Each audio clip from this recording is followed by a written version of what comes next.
to MMA Fancast. My name is Luke Pace, and welcome back for everyone who is already a subscriber to the show. If you're not already a subscriber, please subscribe so you can see more great interviews, including the one coming at you right now. Returning guest on the show, undefeated featherweight prospect in the amateur ranks, 4-0, Noah the Ace. Kiszka, Noah, welcome back to the show. What's up, Luke? It's good to be back, my man.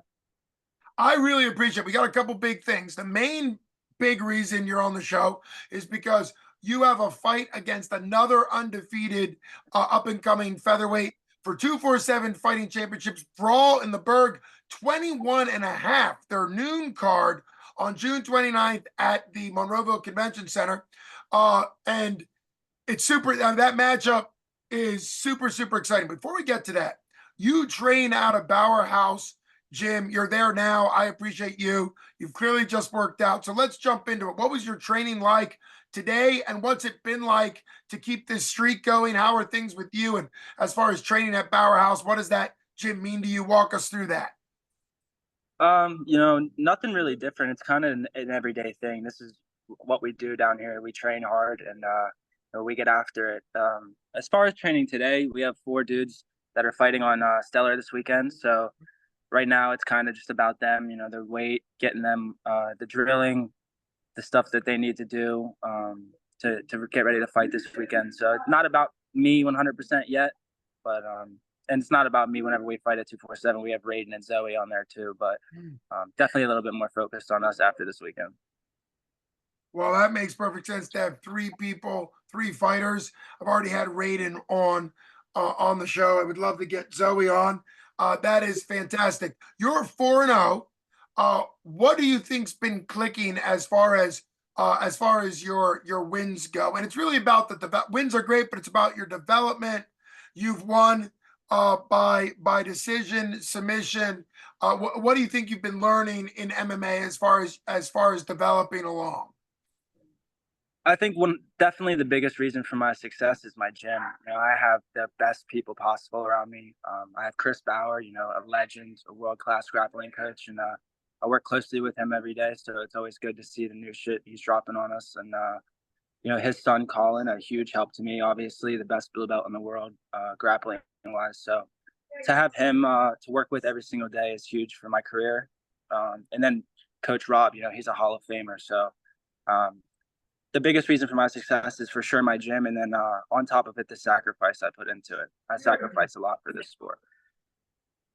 Well, it makes sense. Both of those make perfect sense. Anybody that's new to MMA, that's great. It's great guidance, both the sacrifice and the gym, and not just finding a great gym. Obviously, you have at Powerhouse. And we were talking before we started recording about Cody Madcat Matthews. Who you called him the man, and that's the man.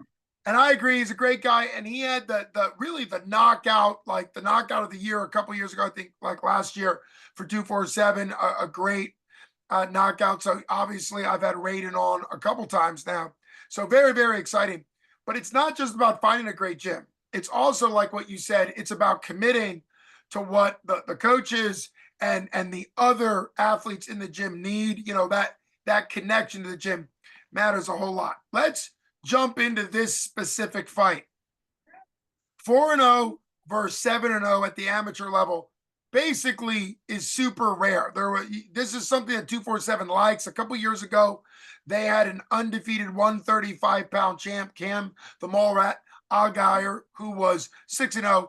Versus Hunter Starner, who was 6-0, and basically that's a pro level fight. This fight, 4-0 versus 7-0, was a pro level fight.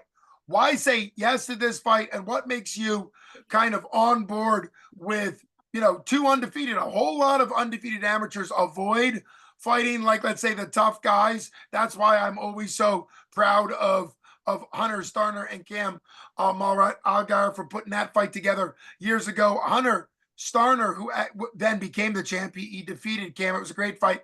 He actually turned down a pro fight that was signed, sealed, and like it was almost ready to go. I can't say signed, I guess, but almost ready to go because he still wanted to test himself. So why say yes to this fight? And let's get into this matchup. Pretty simple. Fighters fight.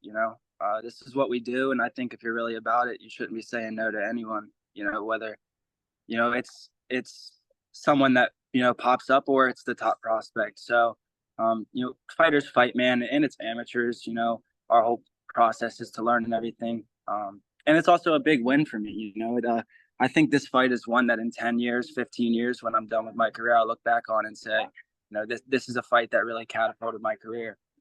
And also, I think I'm one of the most dangerous amateurs in the country. And if I'm turning down fights with anybody, I guess I don't really believe that about myself. Well, that is true, and that's a great statement. When you think you're one of the best amateurs in the country, then why would you turn down a fight against another guy who's in consideration? So makes a lot of sense as far as that goes. It was announced today, or maybe yesterday. It might have been announced yesterday at 247. It's a great card, the 21 and a half card. When did this come together? Did you know you were going to be on the midday card? And what are your thoughts about, before we get to a prediction, what are your thoughts about 247 really raising the bar to a doubleheader in the same day? Huge. It's just going to be massive for you guys in the noon card, and then also the big evening card. What are your thoughts on that? How did this fight? How long ago did this fight come together? It came together about like maybe a week and a half ago. I took a little time off the MMA after my last fight, which was, I believe, May. Probably no, I'm tripping. March. I fought in March. Took a little damage in that fight. Learned a lot of lessons in that fight, but I definitely grew levels from that fight. And when I got done that fight, we really wanted to take some time off and focus on the striking aspect of stuff. And I did the ISK kickboxing tournament, which was a success for me.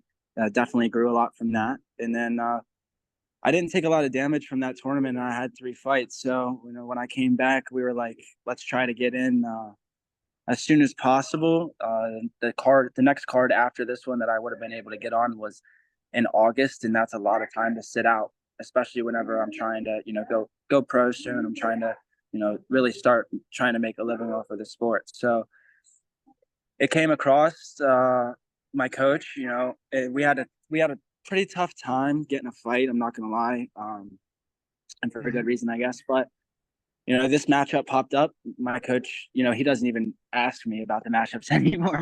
My coach is just like, you know what, you have a fight. Like, we're not saying no to anyone. We don't have to. So it came up, and I've been seeing all the stars that were on this card, and I was like, you know what, I think it's a perfect time for me to steal the show. Well, that's why I'm so impressed with you. We were talking before the show. I've had you on a couple times. I had you on like live in the sense that we just videoed after your second amateur fight, and you've been focused. Obviously, there's development and skill, and you're up now to 3 3-minute rounds and all of that, and the advanced rule set, which West Virginia actually allows earlier, and Pennsylvania now allows at your level. So this is an advanced amateur fight, 3 3-minute rounds. Punches allowed on the ground. Some more advanced stuff. It's basically a pro level fight, but still at the amateur level. I love the mindset you have.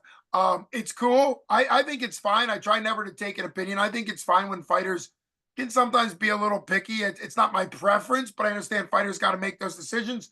But I personally love when a coach, having been a coach, and how coaches sort of manage and stuff, having run a gym.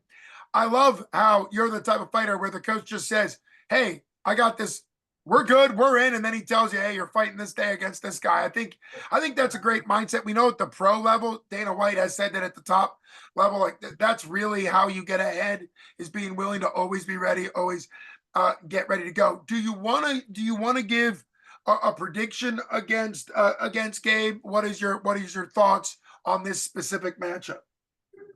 I'm pretty comfortable anywhere the fight takes place. I don't have a set prediction in my mind. I just have things that are going to happen if certain things pop up. So no real prediction, but definitely fireworks. Don't miss it. These are 2 of the best amateurs in the country about to get put on a show for you guys.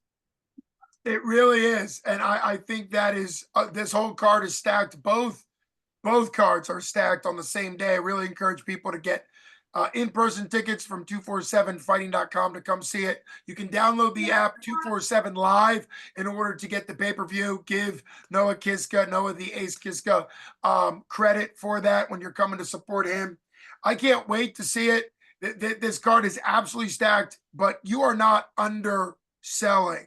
This really is. I go back a couple years ago, like I've said, the Starner Allgaier. The reason why that fight stands out, the reason why this fight stands out is because two fighters who have every sort of reason to avoid each other, taking on each other, I think is, like you said, it's going to catapult your career. Can't wait to talk to you about it afterwards. As always, thanks for coming on the show. Thanks for everybody for watching, supporting. MMA Fancast. Can't wait to see 247 Fighting Championships. Brawl in the Burgh 21.5, which is their noon card, to see Noah the Ace Kiszka. Thanks so much for coming on. Luke Bass from MMA Fancast. Thanks a lot. Can't wait to see it. Best skills to you. Thanks, Luke. Thanks, Luke. Looking forward to it. Thanks for having me on. You got it, brother.